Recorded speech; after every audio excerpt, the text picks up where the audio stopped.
हे गायज, मी श्वेता. स्वागत आहे तुमचं माझ्या नवीन ब्लॉगमध्ये. आज आम्ही चाललो होतो कैलासगिरी हिल्स, जे की कर्नाटकमध्ये आहे. त्यासाठी आम्ही सकाळी 9 वाजताच घरातून निघालो होतो, कारण ऊन जास्त व्हायच्या आतमध्ये आम्ही तिथं पोहोचायला हवं होतं. सकाळचं लवकर निघाल्यामुळे आम्हाला बँगलोरमध्येही जास्त ट्रॅफिक लागलेलं नाही. आणि खरं सांगते तुम्हाला, ज्यावेळेस सिटीतून आपण बाहेर पडतो ना, असं हे शांत वातावरण आणि मोकळा रस्ता दिसतो ना, त्यावेळेस खूप भारी वाटतं आणि गाडीही चालवायला छान वाटतं.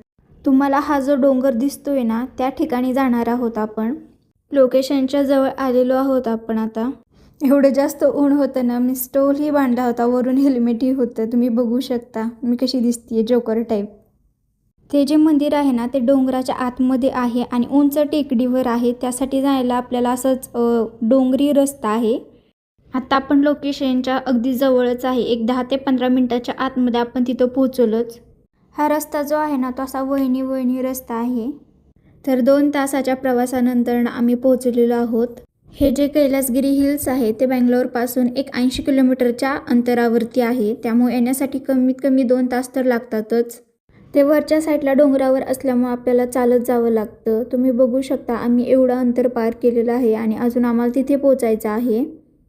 इथून खालून आम्ही इथे वरती आलेलो आहोत. वरच्या साईडला आल्यावरती खूप छान वाटत होतं. तुम्ही व्ह्यू बघू शकता, किती भारी वाटत आहे. तर इथून पायऱ्या आहेत आणि इथून मंदिरामध्ये जाण्यासाठी एंट्री आहे. बाहेर एवढं जास्त ऊन होतं ना, आतमध्ये गेल्यावरती एकदम थंड थंड वाटत होतं. आणि ही जी मूर्ती आहे ना, ती विष्णूंची आहे आणि आतमध्ये खूप मोठा असा गाभारा आहे, जिथे लोक बसतात, आराम करतात.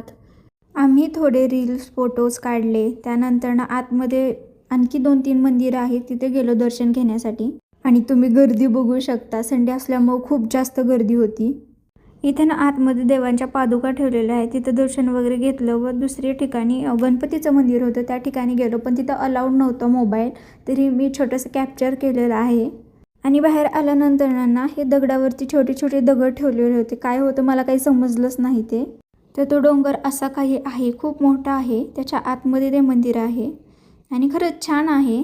खाली आल्यानंतर आम्हाला ना भेळवाला दिसला, त्याच्याकडून भेळ घेतली. घरून तर आम्ही फक्त नाश्ता करूनच निघालो होतो, कुठे गाडी थांबवली नव्हती, कारण लवकरही पोचायचं होतं उन्हाच्या आतमध्ये. त्यामुळे इथं आल्यावरती भेळ वगैरे खाल्ली आम्ही.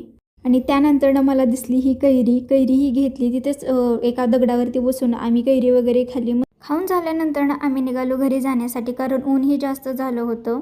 चला, आम्ही तर जातोय घरी. भेटूया पुढच्या व्हिडिओमध्ये. तुम्हाला हा व्हिडिओ कसा वाटला नक्की सांगा. Thank you for watching. बाय.